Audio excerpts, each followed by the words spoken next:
All right, finally we got in. It's been a long time. It has been a long time since I cast. Just saying that with Espresso Shot in the chat.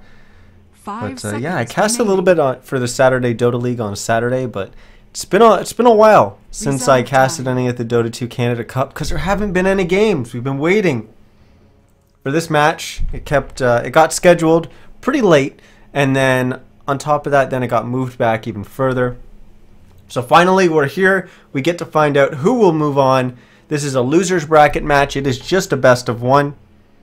Following this game, the winner will play up against Wheel to determine which of the last team standing, I guess, between those two will go on to the loser's bracket final to go up against Boreal in a best of three.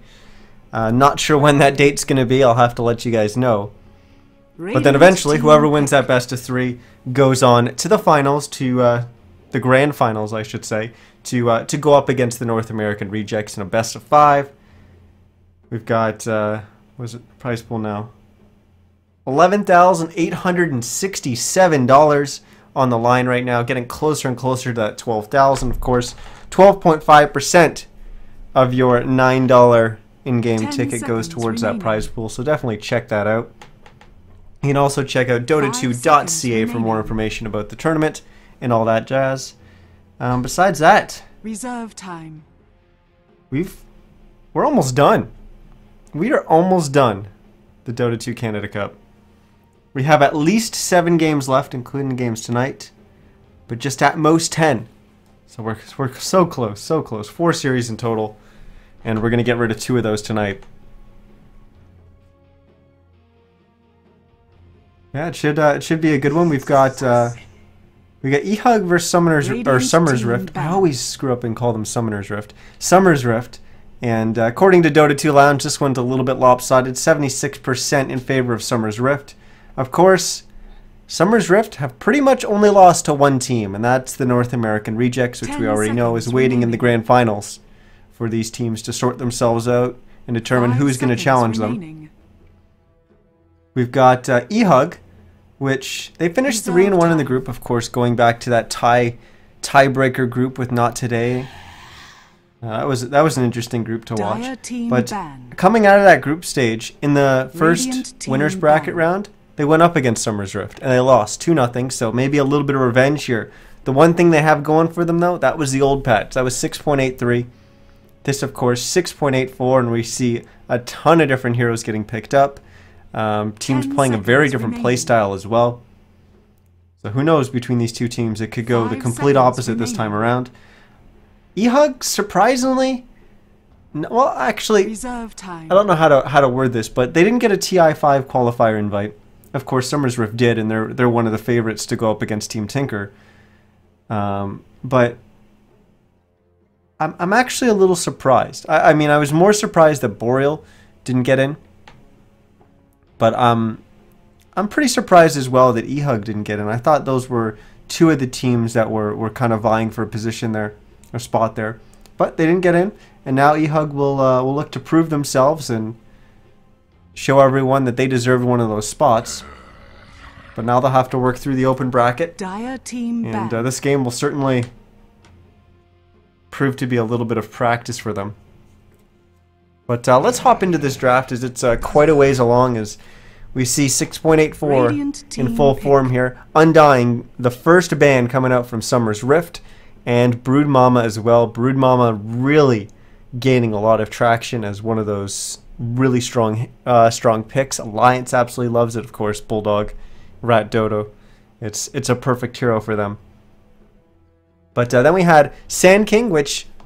It seems like Sand King's been relevant for so long, but he just kind of fluctuates in how relevant he is, but he's always still relevant. He's always still part of the meta, and we're seeing him getting banned out first here by eHug, and then they banned out Gyro, which is the hero that kind of rose from the ashes to come back in Dota 2. But he'll get removed, so we won't see him this game. Then we had Queen of Pain and Drow Ranger getting picked up by Summer's Rift. Nothing too out there. Visage and Nyx getting picked up by eHug. That's very different opening than what we're kind of accustomed to seeing. Of course, Visage, one of those big heroes that teams are going after. And Nyx Assassin, maybe a little bit of a surprise there. But we'll see how they choose to use that.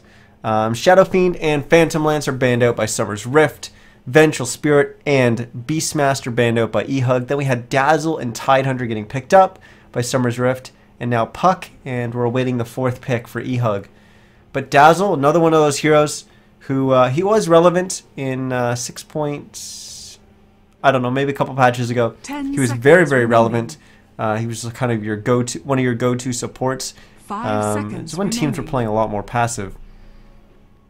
But then we saw, I mean, in 6.83 teams were playing relatively passive. In 6.84 it's a lot more aggressive. But at the same time we see Dazzle come back out. And that's because he's always good at saving people. He's always good at counter ganking. He's just a great hero when it comes to saving people and doing all that stuff. I got to play him last night, so that was fun. Tidehunter, another one of those heroes that's come back as well. As teams are just kind of rediscovering that that he's a pretty good hero. Ravage is indeed a spell. And we saw way back in the group stage of this tournament. Of course, it was on the old patch, but still, we saw IX Mike playing Tidehunter and going with his rather unusual build on that hero. Dire team ban. But we're going to see probably Dankmac play that for Summer's Rift, so I don't think we're going to see any off-the-wall kind of item builds on Tidehunter, but you never know, we might see one of those new items.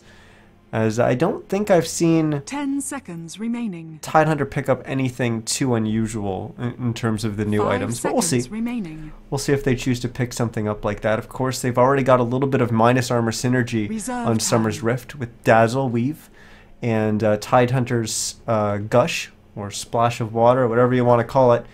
I believe it is called Gush, yeah. So that does 2, 3, 4, 5 armor reduction, and of course Weave scales based on how long it's been on the target.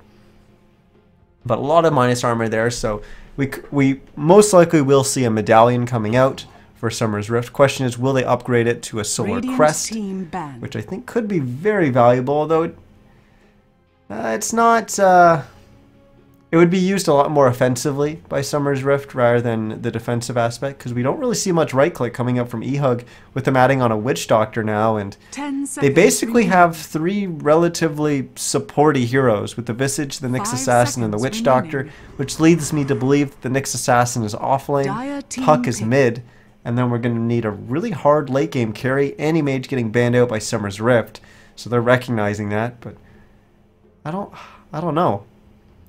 Enigma was the ban for eHug, so getting rid of some more teamfight potential coming up from Summer's Rift, as they've already got quite a bit. Queen of Pain and Tidehunter, great for teamfight. Dazzle, he's good, but in a very different way. Doesn't have those big teamfight ultimates, but he does have Shallow Grave. 5 seconds remaining. Dro Ranger, always scary too, with the amount of damage that she's able to put out. Her silence will be quite valuable as well against eHug. Of course, being able to silence Witch Doctor is huge, but more importantly, being able to silence the Puck is huge. All the heroes, actually, being able to silence them, and even the slight pushback on the Nyx Assassin could be very, very valuable. So look for big stuff coming out from that Dro Ranger. And now we're going to have another hero that silences with the Disruptor getting picked up by Summer's Rift, and that'll help really zone out the offlaner from eHug, as they're going to go with Spectre as their hard carry, which I think is strong. It's a hero that's not going to be too vulnerable early on, and Disruptor doesn't really counter the Spectre. You know, yes, he can glimpse the Spectre back, but of course with that change in 6.84 to Spectre, he can just jump to another illusion, which he always could do, but now the illusion will stay. So he can jump around a lot more freely in the fights, and Glimpse isn't really going to bother him all too much. And that allows him to put out a lot more damage. But it is going to be a Spectre up against a Dro Ranger, and immediately when you see that, you've got Dro, a hero that likes to keep people, that likes it when people aren't on her. They're away from her, and they have a team that kind of protects, somewhat like a sniper, but in a very different way. Spectre, one of those heroes that just pops R and jumps immediately on you. So we've got a nice little, I don't even know what to call it, but I don't know what to call it, whatever. A nice little, whatever. between the two heroes there. But let's get into this before I make more of a fool of myself. Once again, this is for the Dota 2 Canada Cup. We are in the losers bracket. This is the quarterfinals, best of one. Winner of this will go on to play Wheel in the semifinals, and then eventually Boreal in the losers bracket finals.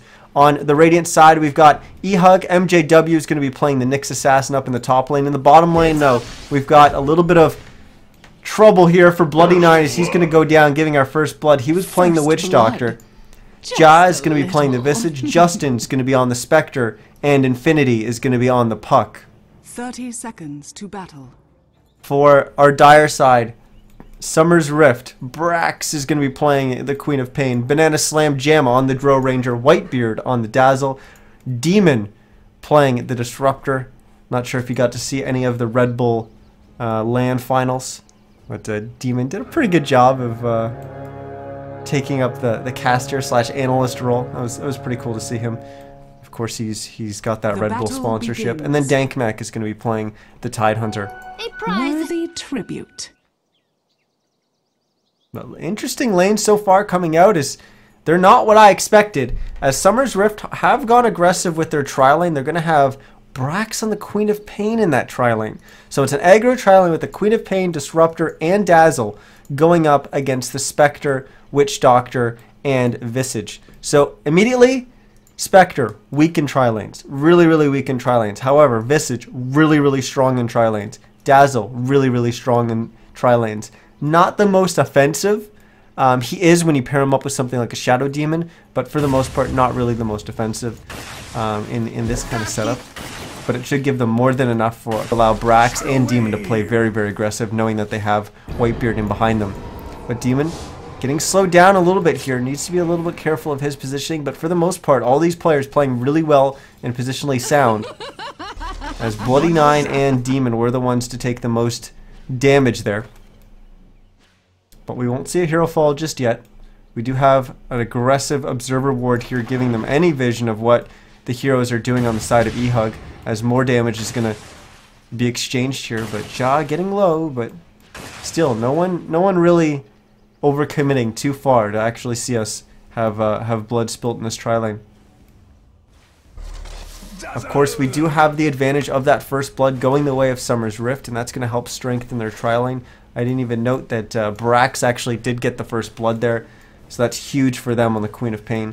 He's got boots now, and he'll be able to right-click and go aggressive here, and he's just going to do just that, as he's going to blink on in, as they're going to drop Justin. Demon getting that kill. Whitebeard taking some hits from the tower, using a shallow grave on himself. Don't think it was really necessary, but better safe than sorry. Ja and Bloody Nine both extremely low, trying to juke through the trees, but now we've got Justin TPing back in. Bloody Nine will go down, but wow, Demon's actually going to get both, as he's going to eventually go down, but he got the kill on Ja as well. And now Brax, who dove a little deep there, is going to run away with relatively low HP, but he does have a healing salve, so he'll be able to get healed back up. And now this gives us time to take a look at our other lanes. It's going to be the Puck versus the Drow Ranger in the mid lane, and in the top lane it's going to be the Nyx Assassin going up against the Tidehunter.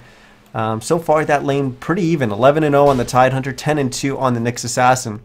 Mid lane pretty even as well, 7-5 on the Puck, 3-4 in the Drow Ranger. I was thinking it was the Queen of Pain. 4-4 now in the Drow Ranger, so a little bit Puck favored right now, as that's a little bit to be expected. As Puck, although doesn't really have as much damage as the Drow Ranger, has a much better attack animation than the Drow early on until Drow gets a little bit more attack speed.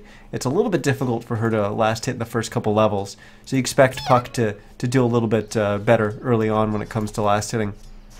Whitebeard rotating away from the bottom lane, going to go all the way up here to the top rune, pick up that bounty, and he's going to head all the way to the top.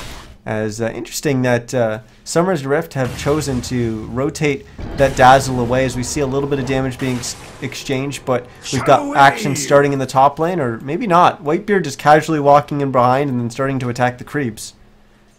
Really weird rotation here coming out from Summer's Rift, but we know Whitebeard, definitely one of the top tier supports in this tournament, and Summer's Rift one of the top tier teams, or at least one of the big favorites going into this tournament. So you don't expect that they're just doing something for nothing. They've obviously got a plan here. They know what they're doing. But now, Whitebeard going to rotate away, but that's just to go for the 4-minute rune at the top location. What will he get? It will just be another bounty rune. Regen was the rune for the bottom spawn.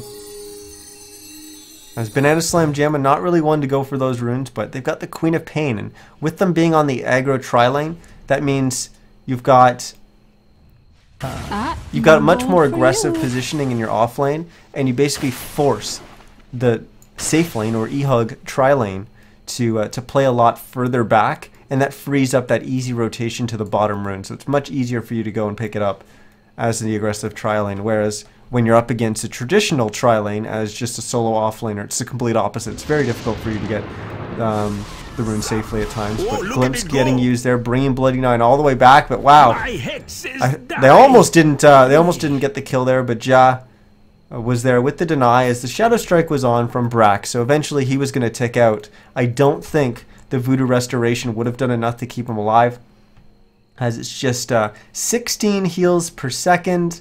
Oh, maybe. Maybe. What is the damage on Shadow Strike? 30 minus, minus the 25% from that. I don't know. It would have, his health would have been going down for sure, but would it have been enough to kill? I don't know. It would have been very, very close. Not sure if he ate a tango, but obviously that would probably have kept him alive, so maybe a little bit of a misplay there coming up from Ja. But now Demon's overstepped his bounds as he found himself in a little bit of an awkward position, but Whitebeard on point with that shallow grave. Justin's going to wait until that wears off, but he's going to get glimpsed back. Now Bloody Nine's been trapped in the trees by Brax, and Whitebeard comes in with the heal, getting the kill onto Bloody Nine. But now Brax extremely low. Of course, Shallow Grave still on cooldown, and we are going to see Brax on the Queen of Pain take a fall. So overall, eHug winning that exchange, as they just give up one of their supports for that farming hero in the tri-lane, the Queen of Pain. However, even with that kill, eHug isn't farming. Justin sitting on 7 CS right now on the Spectre. Not what you want, especially when you take a look at Brax. He's at 25 and 10 right now. It is definitely not ideal.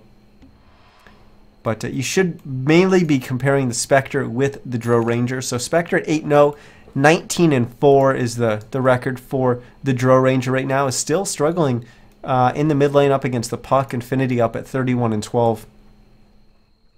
And also sitting with an Invis right now. He's going to open out of that Invis with a Silence, followed by a Dream Coil. Bloody Nine's here as well. Banana Slam Jamma throwing down the Silence, hitting both. But they were already backing away because they saw the TP coming in from Whitebeard, and they had to respect it. In the bottom lane, Ja is on the other side of the tri-lane as he's going to go down. Brax getting the kill there. Dire's bottom tower is under attack. And so far, 7-3 is our kill total. Summer's Rift, I feel like they're in a pretty damn good position right now. Top farm in the game is on their side. That's Dankmac on the Tidehunters. He's still relatively even with MJW. 42-4 versus 37-4 as MJW just completes his Arcane Boots. And what has Dankmac picked up? He's already got his Arcanes and another 1,000 gold. Where's all this extra gold? I guess, well, we've got a bottle purchase as well from MJW. That's advantage to him there. But Infinity, he's gone for Treads and a Null Talisman. Nothing too unusual there. Double Wraithband for Banana Slam Jamma. Justin, Bloody Nine, nothing too out there. Treads and Bottle for Brax. And Whitebeard already upgrading his magic wand on the Dazzle. Maybe a little bit noteworthy there. Demon has also just finished his Tranquil Boots as he's using them to run down to the bottom lane a little bit faster. He's also upgraded his wand as well. Upgrading a wand, of course, very, just having a wand in general, but upgrading it very strong early on in a tri-lane versus tri-lane scenario. Typically, you may not have the gold to be able to do so, or the luxury to be able to do so. I think a little bit with the changes to how the Observer Wards, you can buy them individually. That really helps supports with upgrading things like your magic wand earlier on in a tri-lane versus tri-lane scenario, because you don't have to purchase 2 at 150 gold. You can just say 75 gold, and that helps you get a little bit closer to your magic wand, and you wait a little bit longer before you purchase that second ward. But we're going to have the glimpse, bringing Justin right back into the kinetic field. Brax already let the Sonic Wave fly. The Spectre will fall. Now Ja is the focus target. Brax was taking some damage, but Shallow Grave came out from Whitebeard, so they'll just choose to run away instead. But meanwhile, in the mid lane, Banana Slam Jamma has been Dream Coiled once again. He'll just try to TP away. MJW. Oh, I guess he must have been silenced? That's why he didn't open up? He must have been. But Banana Slam Jamma there to TP away, recognizing the fact that he had gotten that silence off. 3 second silence duration, of course 3 seconds to TP. Brax slowing down, Bloody 9, but we just had Justin TP on in, but they're not going to go too crazy. Brax still has double damage. It's going to be wearing off right now though. But they still had to respect that in the moment. This Demon now is going to TP to the bottom lane. So once again, we've got the 3 heroes down here, and every time, or all game long, when it's been the 3 heroes down here, we've seen fighting, fighting, fighting. But they will spot the fact that Demon's down here, thanks to a lane ward coming out from eHug. Both teams actually having vision over relatively the same area. This Radiant ward, of course, gives you more vision into the lane. Whereas the Dire one gives you vision off to the side. But they've also got another one deeper into the jungle, spotting more of those rotations towards mid and also towards the top rune, or towards the bottom rune. Brax hunting a little bit, has bottled up a regen. Bloody 9 and Justin know what's up as they're both diving deep under the tower, trying to get away from them. Justin has to play out a little bit further because he wants the last hit a bit. But now he realizes that those couple last hit, probably not worth it. Probably not worth risking. But in the mid lane, Banana Slam Jamma has been initiated on by Ja. He's got the Grave Chill. Infinity there with the Dream Coil. Banana Slam Jamma tries to TP away. And he does. He actually dies in the fountain to the Spectre. As I'll get to that in a second. But Bloody 9 taking some damage. Now we have TPs coming out from eHug as Infinity and Ja both TPing down here. So they're going to look to turn this around.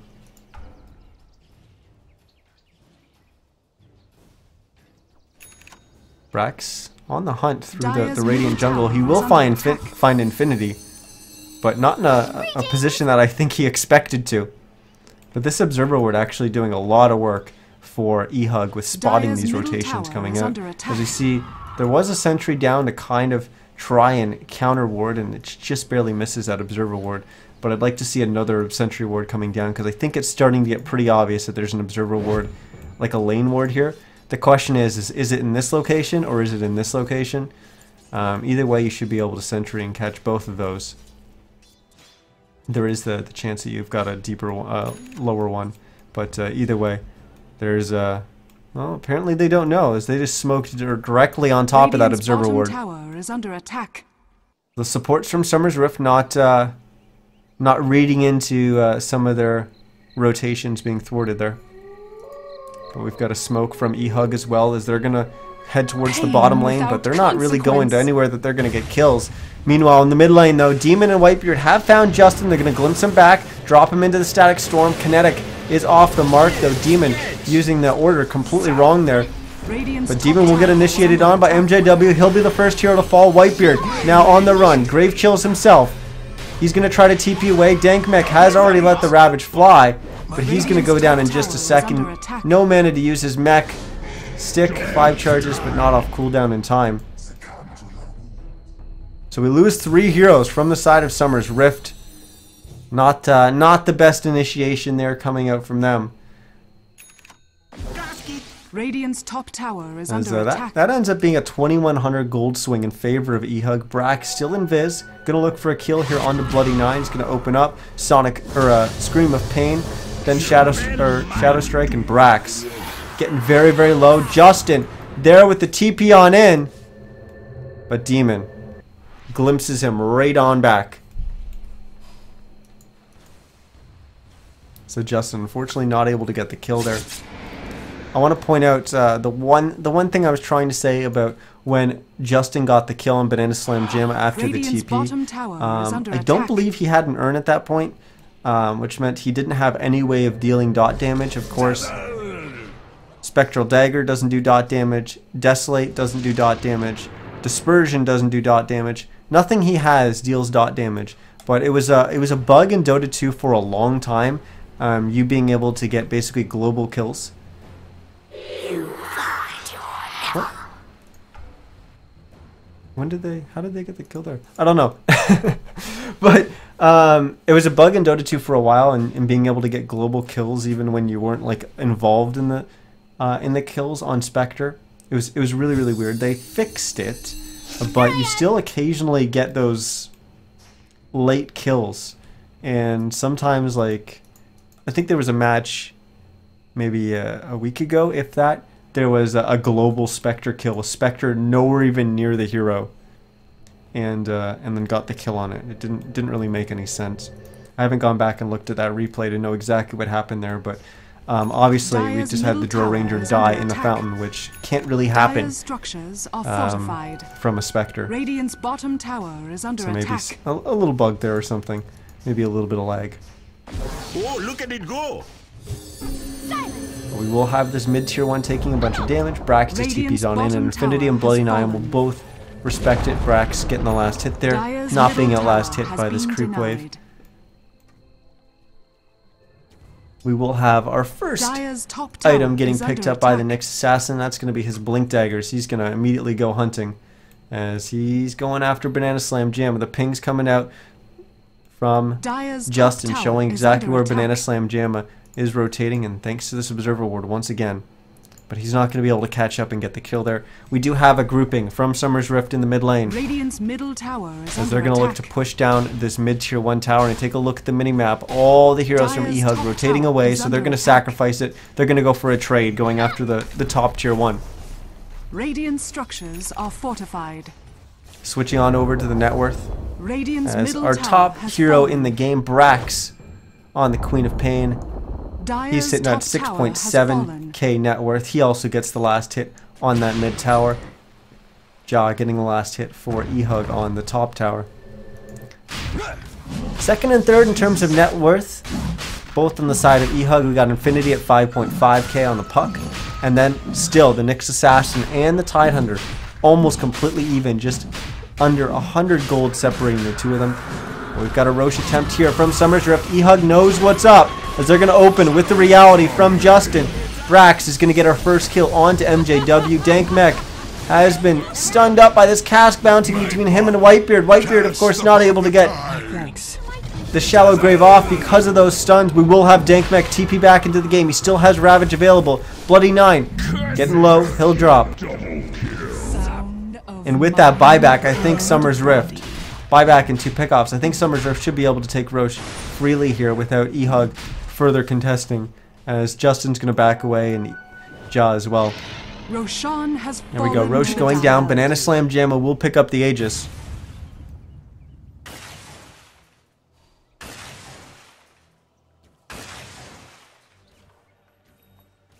Morbid Mask getting delivered to Banana Slam and Jamma there. Whitebeard doing a little bit of warding. Where is he going to go with these wards? Probably deep into the Radiant jungle. There already is a sentry ward down here. MJW actually getting the kill onto Brax. Missed that. Too concerned about the wards apparently. Whitebeard not going to place any of those wards just yet. He will use the weave to help them push though. Radiant structures are fortified. MJW just blinks away. So once again, eHug not really looking to defend. They're going for a trade. They're too far away from the tier 2 in the top. So it looks like this is just going to be a free tower for Summer's Rift, despite the fact that eHug got that pick off on Brax. And I'm really surprised by that. They got the pick off and then still lost a tower with 5 heroes up versus 4. I guess they don't really have any way to defend. They don't have Vendetta, although it's going to be up in a second. They don't have Reality. That'll be up in 5. Do they have any familiars on the map? They just have... because they lost the familiars at Roche. So actually, if they don't have any familiars... oh, there they are. What were these summons? Yeah, they've been up for a little while. Dire's top tower is under attack. Oh well, obviously not valuing that tier 2 tower that highly. Not wanting to risk it. Hum the Dominator gets finished by Banana Slam Jammer. Dank Mech still just has the mech and the arcane boots. Brax has completed his Orchid MJWs. Being sneaky underneath them, but Demon's in behind. So is Whitebeard. Whitebeard has just picked up a gem. Does MJW know?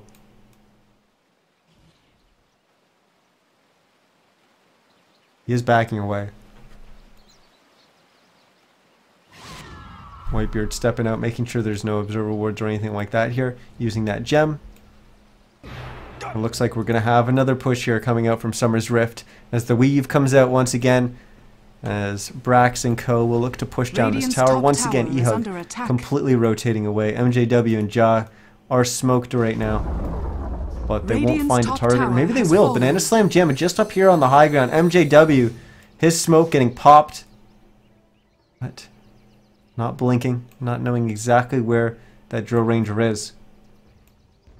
Expect a dive here onto Banana Slam Jamma, or the potential for one is they know where all these heroes are up in the top lane.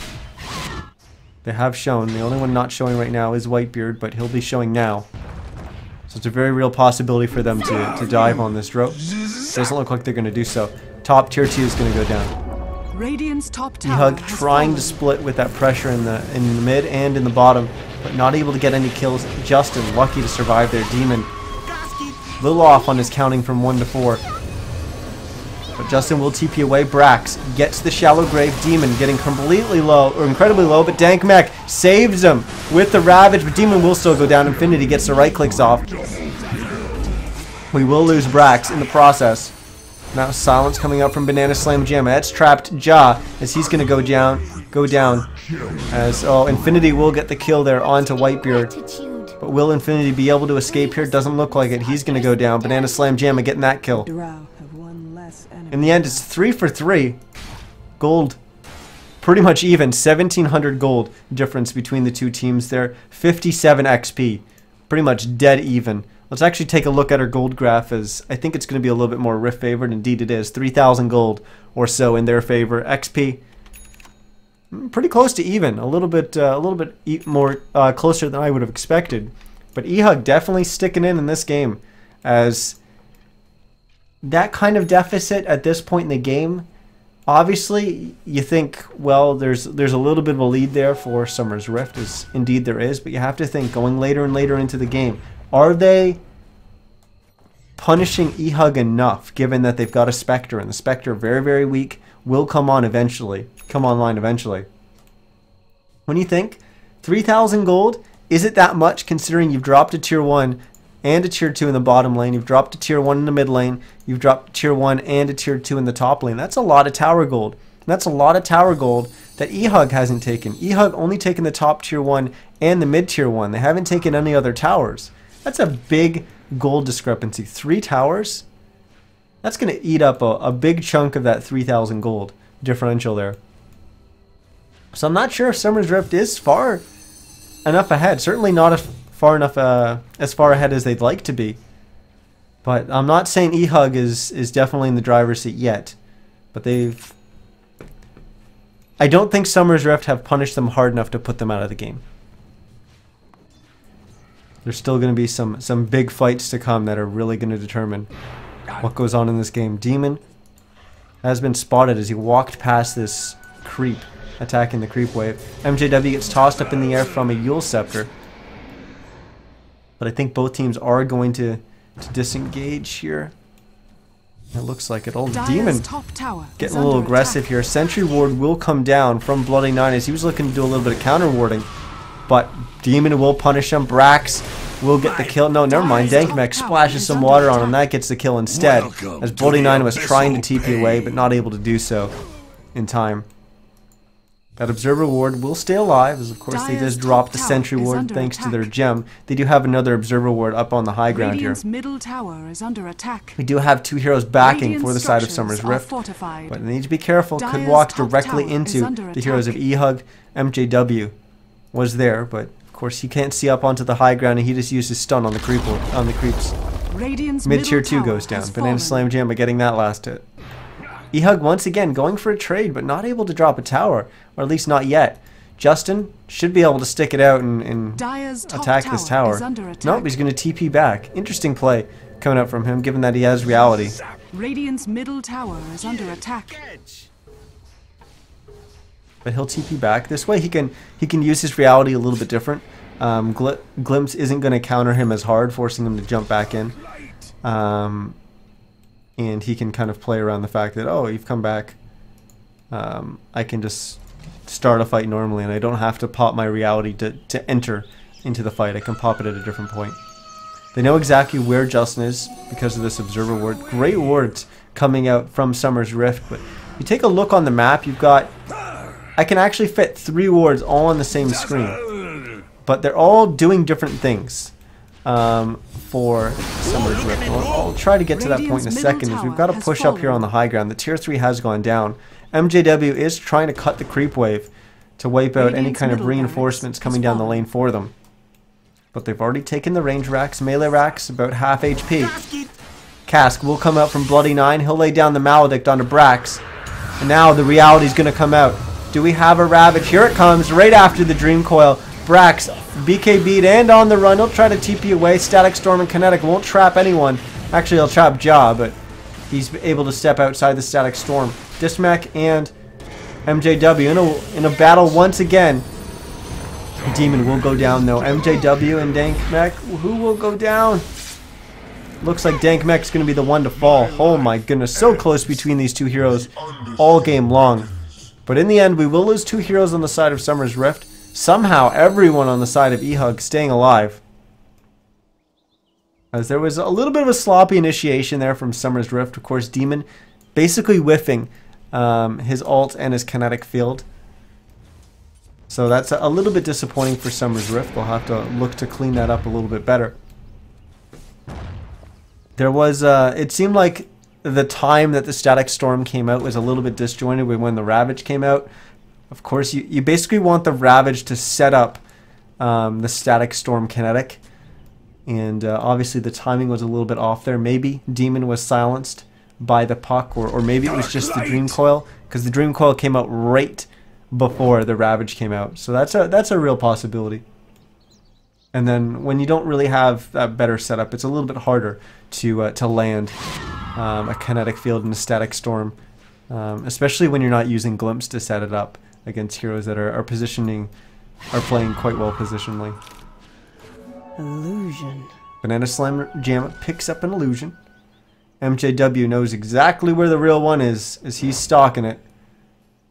Is Banana Slam Jamma? Wait, no? Too long for the Ancient Camp, but now he'll go on him. He's got support now. Bloody Nine's coming in.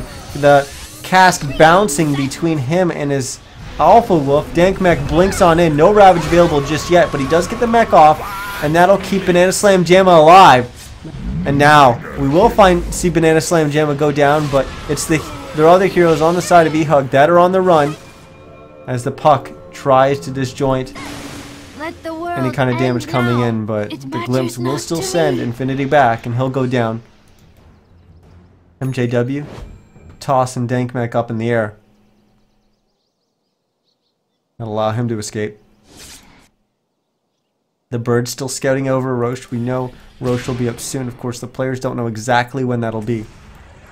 But Justin has just picked up his big item. His Brax overextending there and getting punished for it.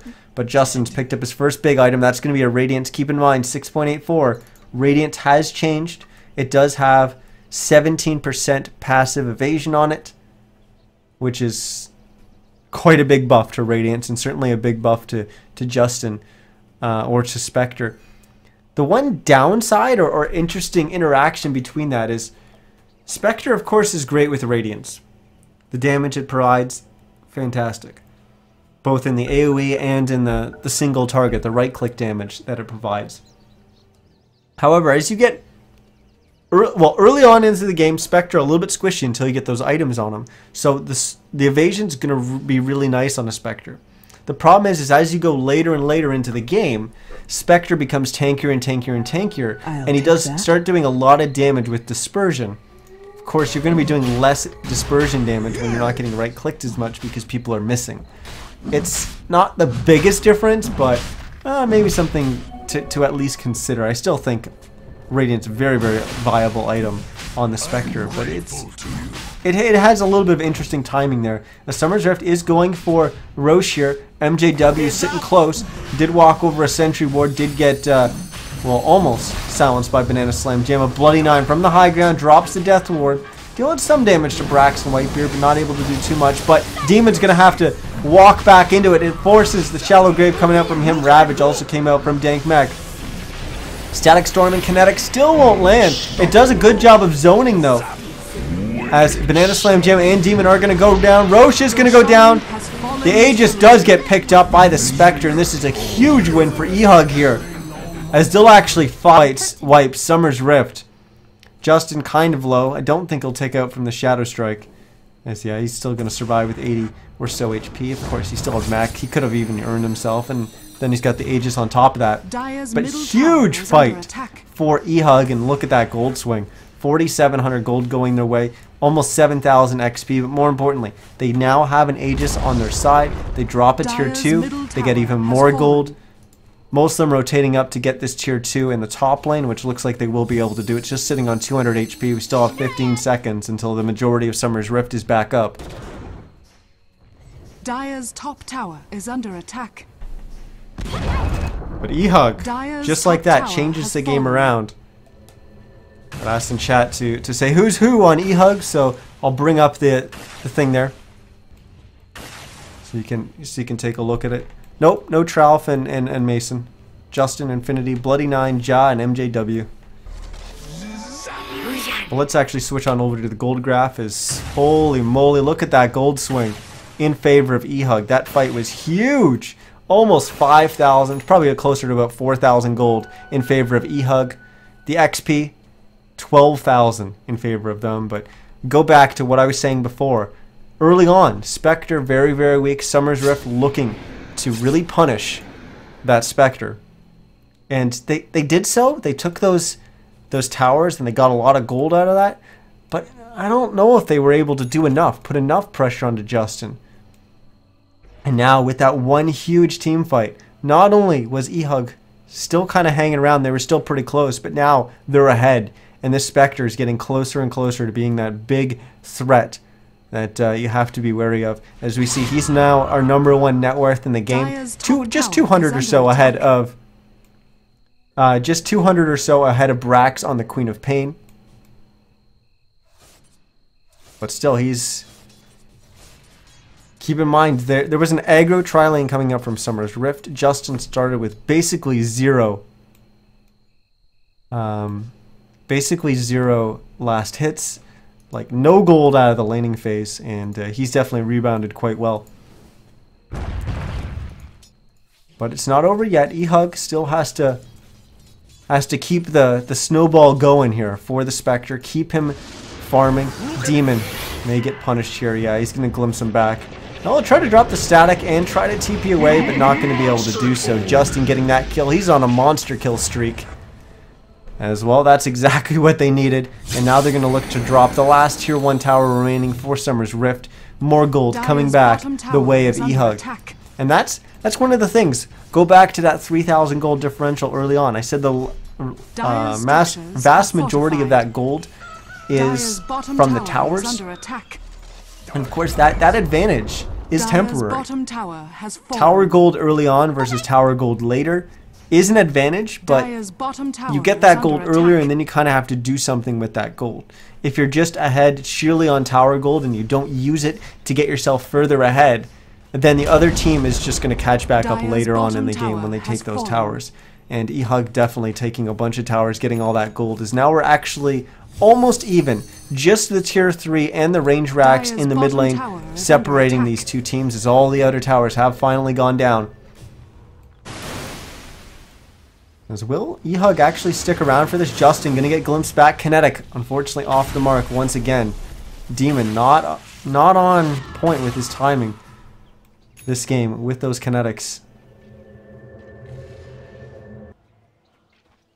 And now eHug playing it safe. They'll just back away. MJW, maybe not. He's going to go on the hunt here. He's going to move up into the dire jungle, not going to find anything. So we'll quickly cycle through our heroes and see what everyone has. Spectre, Justin, He still has the Aegis, of course. He's got his Radiance, then a Manta. Now he's also picked up a Vitality booster. Heart's going to be on the way for him. Infinity, Blink, Yules, and an Aghanim Scepter on the puck. We've got half of an Aghanim Scepter, actually more than that. 3/4 of an Aghanim Scepter for Bloody 9. And now we just see Ja finishing his Aghanim Scepter. He has picked up a medallion, as I didn't even notice. Oh, it's up in the top lane. My goodness, where is my awareness gone? Justin getting a double kill. He's now on a godlike streak as he dropped Brax and Whitebeard. I'm really sorry about that, guys. I was completely distracted going over items, but I saw the illusions down there and I didn't think anything was happening. I was more focused on what was happening with the illusions rather than what was actually happening with the real hero.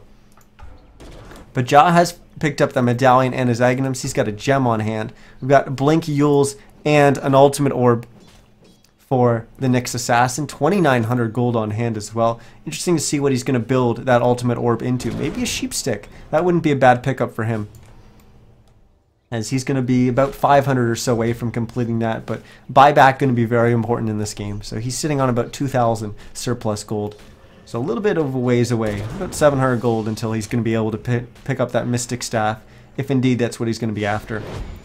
Our Dire heroes, they're smoked up, going for a kill here. Brax has been revealed, but not able to find the target. He's got his Orchid and his BKB. His item progression really slowed down quite a bit. He's sitting on 2,300 gold though, so another item is possible, as we're going to have a Blink Forward and a Ravage from Dankmech. It's going to find them a kill onto Infinity. That's huge for them.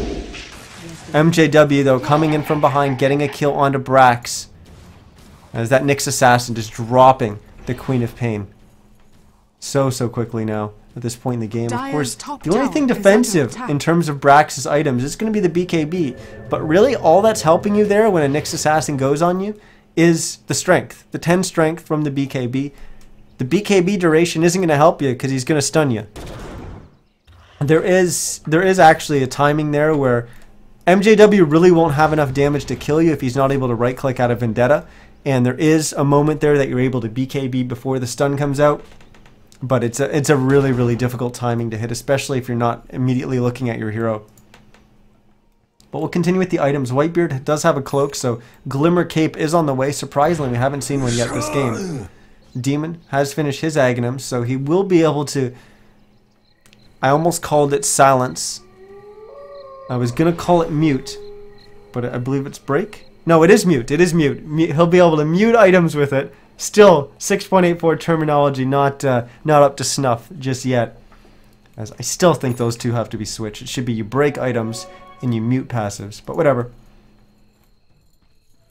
We've got so we got the Aghanim Scepter onto Demon. Dankmech, what has he picked up? Still nothing in terms of item progression since we last checked in. Of course, he got his Blink Dagger, but I mean, he got the Arcanes and the Mech pretty much in the laning phase. The Blink Dagger came out not too long after. He's holding on to a gem, so we've got a gem on either side. Banana Slam Jamma, though, the big carry on the side of Summer's Rift. What does he have? This is really important. Just a BKB and a Manta. Is a 10-second BKB that's going to be quite significant in the next 2 or 3 fights, because that's going to allow him to well, be spell immune for a lot longer. Fresh BKB is pretty damn big. Of course, he's got a Helm of the Dominator as well. While I was going over that, MJW did pick up a Scythe of Vice, so he does have a Sheep Stick now, but he did spend through his some of his excess gold there, his surplus, so he's just down to about 489 reliable gold. So buyback not going to be available to him if needed, which I think how does, you have to always think, how does eHug lose this game? Or if you're Summer's Rift, how do you win this game? Do you go later and later? Don't think so. I think that's a losing. I don't think there's a win condition coming if you just go later and later into the game. So I think you just kind of got to push, try to catch them out. But MJW's on the hunt here. He'll get a double stun here. Whitebeard getting incredibly low, but will be able to get the Grave off as Demon throws down the Static Storm. But Whitebeard will eventually go down. Now Dankmech's going down. Brack's going to come in, lay down the Sonic Wave. MJW is going to go to try to pick him off, but Brax able to get that BQB off and TP away, or blink away. Banana Slam Jammer, though, does get tossed up in the air. MJW does find the kill onto Brax, and now Banana Slam Jammer is going to go down. Good game, well played, will come out from Summer's Rift. As going into this tournament, easily the two favorites, Summer's Rift and North American Rejects. But now we see Summer's Rift, the defending champions of the Dota 2 Canada Cup from last season. They get eliminated in the losers bracket quarterfinals. They're gone. That's it. They lost as best of one. That's it. They're gone. See you later. See you next season. And you have to say that was a big upset. Like I said, going into the 76% in favor of Summer's Rift, according to Dota 2 Lounge, going into this one. And eHug, they were there with the upset. And frankly, they played well. I thought Summer's Rift played really well early on. With the aggressive trialing, that really worked out for them. I saw a lot of kills changing hands. But they got a lot of towers too. They just weren't able to get far enough ahead. And part of that is eHug playing well. They went for a lot of trades, didn't get the towers. But they did enough apparently to get Justin back in the game. Had some pretty good performances. Infinity, I think he's... I think a lot of his performance went kind of unnoticed. I thought he did quite well on the puck. Of course, Ja did a monster job on the Visage. MJW, he was in that very, very close kind of neck-and-neck battle in the lane against Dank Mech, and coming out of that laning phase, he just had a much bigger impact. We had some good ravages coming out from the Tidehunter, but overall, the Nyx Assassin, he was there later on into the game, picking off Brax, constantly dropping that Queen of Pain. He's also constantly hunting, and that kept Summer's Rift kind of on the back foot.